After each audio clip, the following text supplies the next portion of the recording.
Episode 38. Menginginkan hatinya. Pagi itu, Rhea memakaikan dasi di kerah Kenzo. Pagi ini Kenzo terlihat lebih fresh dan wajahnya nampak lebih bahagia. Tangannya memeluk pinggul Rhea yang tengah konsentrasi membenarkan simpul dasinya.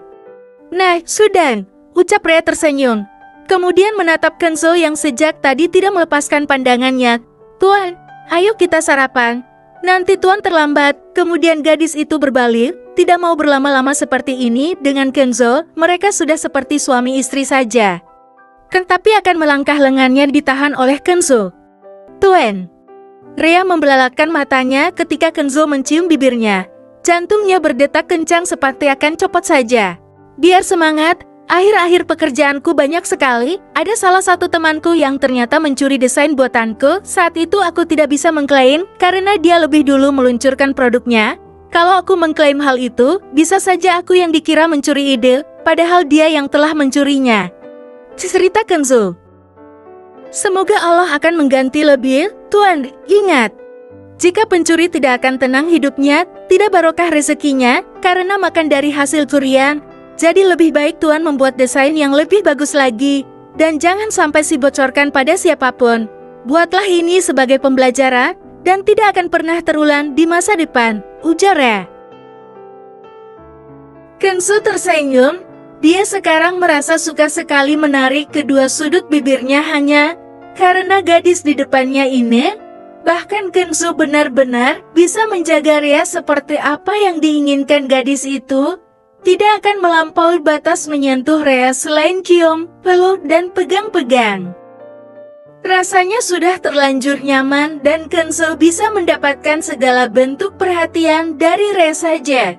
Perhatian yang tentunya tulus dari dalam hati, tanpa ada unsur-unsur yang lain.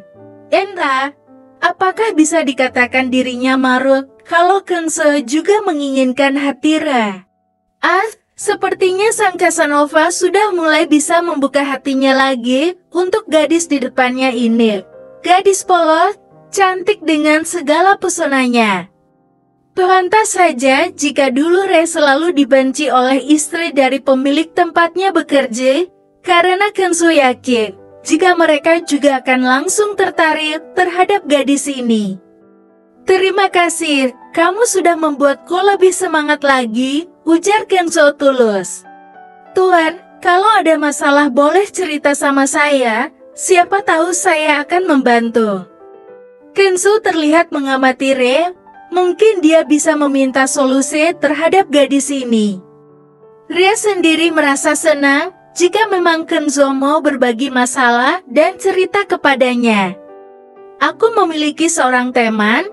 Dia dulu pernah mengkhianatiku, tapi sekarang dia datang dan meminta bantuanku karena butuh uang untuk biaya pengobatan anaknya yang sakit. Aku harus bagaimana? Rhea sedikit terkejut mendengar cerita dari majikannya itu. Apakah ini tentang Anjana? Tuan, bukankah Tuan ini adalah orang yang baik? Kalau ada orang yang pernah jahat pada Tuan, seperti mengkhianati kepercayaan Tuan, dan sekarang dia kembali meminta bantuan Tuan, sebaiknya Tuan membantunya, agar dia menyesal telah menjahati orang sebaik Tuan Kenneth. Anjani terlihat berbinar, karena lamaran kerjanya diterima oleh Kenzo.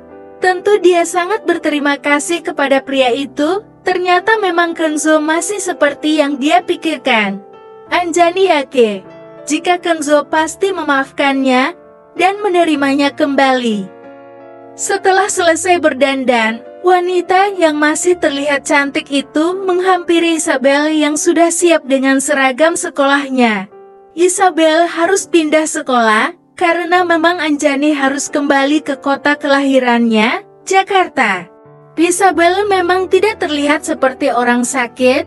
Gadis itu biasanya memang terlihat ceria. Namun akhir-akhir ini, setelah ayahnya meninggal, Isabel sering panas dan cepat lelah. Baru setelah diperiksakan ke dokter ternyata Isabel menderita kanker darah atau leukemia. Masih stadium awal dan Anjani berharap jika putrinya bisa sembuh. Makanya sekarang Anjani hanya memberikan obat kemoterapi untuk Isabelle yang harganya lumayan mahal. Tapi itu lebih bagus daripada langsung dilakukan kemoterapi yang harganya juga jauh-jauh lebih mahal dari obatnya. Semangat ya nak, nanti waktu mama kerja.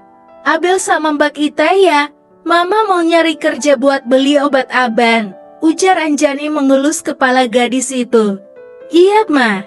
Setelah itu Anjani keluar dari rumah yang dikontraknya dan langsung masuk ke dalam mobil.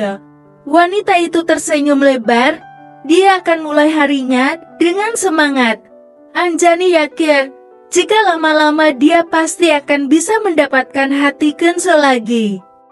Namun harapannya, agar menjadi sekretaris Kenzo atau jabatan yang baik sirna, nyatanya dia hanya menjadi karyawan biasa.